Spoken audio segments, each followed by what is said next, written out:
Hey, everybody. Good afternoon. Are you ready for our next shop project here? I hope so.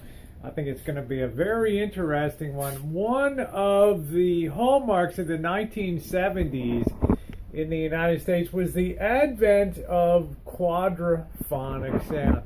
Now, you guys know when you have stereo sound, you have typically a left channel and you have a right channel, and typically the left side will go in your left ear, the right side will go in your right ear.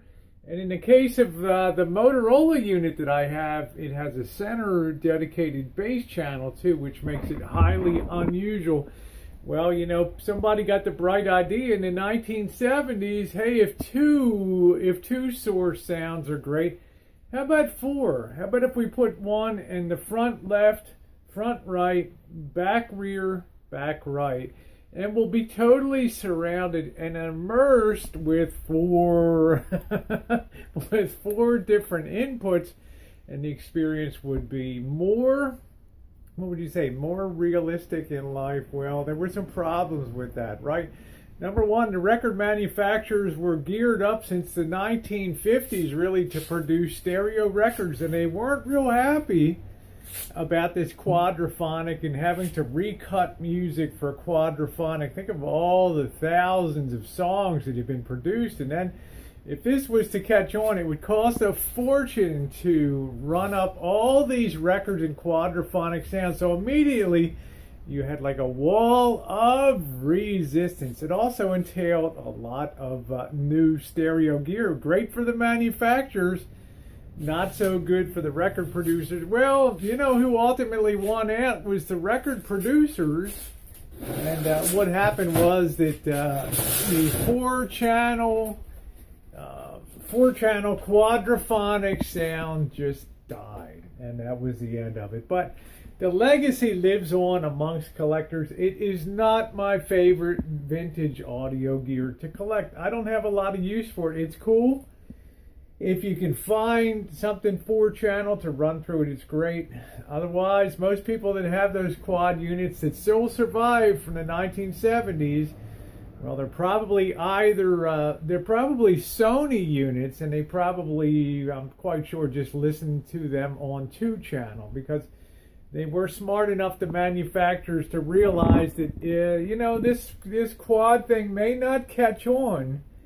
And if it doesn't, we want people to at least be able to enjoy two channels, you know, stereophonic music, left and right channel. Well, you don't see any quad units out there today, and the music that they cut, the records, the quadraphonic records, most of them have been lost in time. But on the bench today, I have something very interesting, and it was Sony's foray into the quadraphonic movement of the 1970s. Now, Sony always kind of tiptoed into things, and they always made sure that they led with engineering first, and looks came second. But they developed this very 1970s quadraphonic. It's called the HQR-600 unit. It's a relative rarity. They're inexpensive. You can occasionally find them in the marketplace.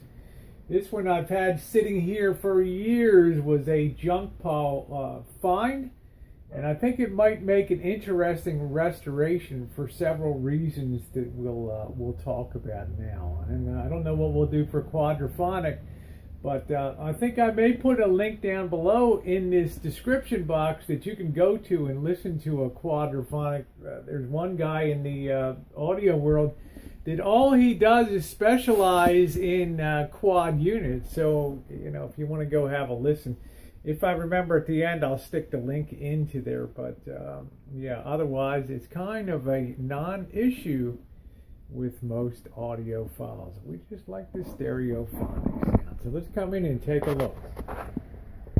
Just getting a look at the faceplate on it, and I know I have some reflections and things that kind of make it difficult. Look, I'm going to be honest with you guys. My knowledge of quadraphonic is zero. My knowledge of repairing and getting vintage audio to work is, I'm going to give myself a C+, B-. I'm pretty good. But as far as I can ascertain, it's got some bells and whistles. The unit does not activate at all, making me think something's wrong with the power supply board. But in a little bit of research that I was able to do, and there's the name of it, the HQR-600. Let's see if we can get that focused in. And it's interesting. It's supposed to give you a little bit of a light show depending on the positioning, like left back, left front, right front.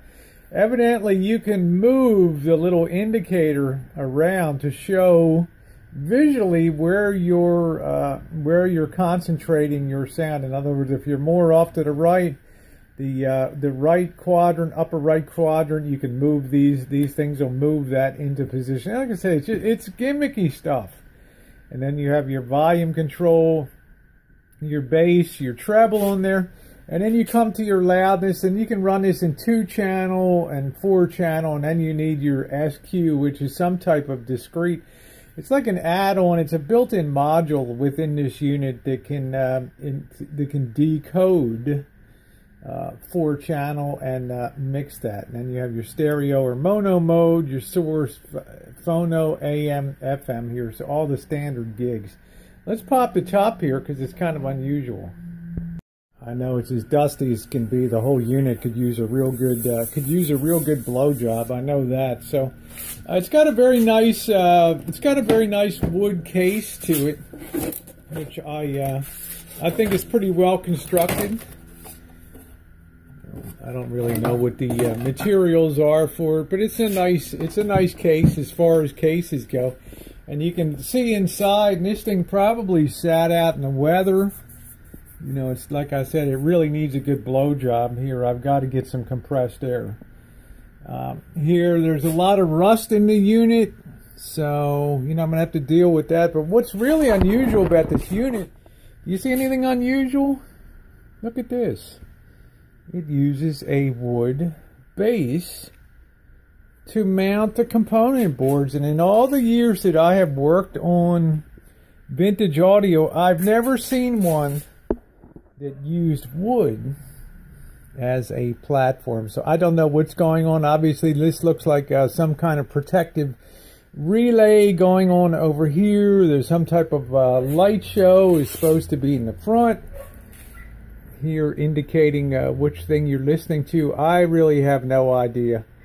You know, there's not a lot of material. There's a few shop manuals out there and stuff, but isn't that interesting? Then I look at the bottom of it, and there's that big chunk of wood on there. And how unusual is that? Of all the things that I've seen, this is the first one that I've ever seen. It's a real wood there, even if it's genuine imitation. If we look at the back of it, this is kind of a pain in the ass. This has a high pain in the ass factor. It uses the, let's get that in the light. It's going to use the RCA plugs for inputs here. The grounding AM antenna, FM antenna, phono, on the upper there, the phono, the tape, the recording output, 2-channel tape recorder, discrete input. You can put in, you know, front, back. It's got the front and the back there, the 4 sets you can see there. And, yeah, the speakers for, I don't know what that says, front, back. Yeah, this is for these speakers, evidently you need, you know, front, back. Well, of course you would for all these sets. So, you know, it's kind of a pain in the butt. I don't have a lot of banana plugs around here to convert to speakers, and we're going to really run this on 2-channel. I don't know, somebody engraved their name or something in there. There's Tokyo, Japan. Yeah, 4-channel stereo receiver.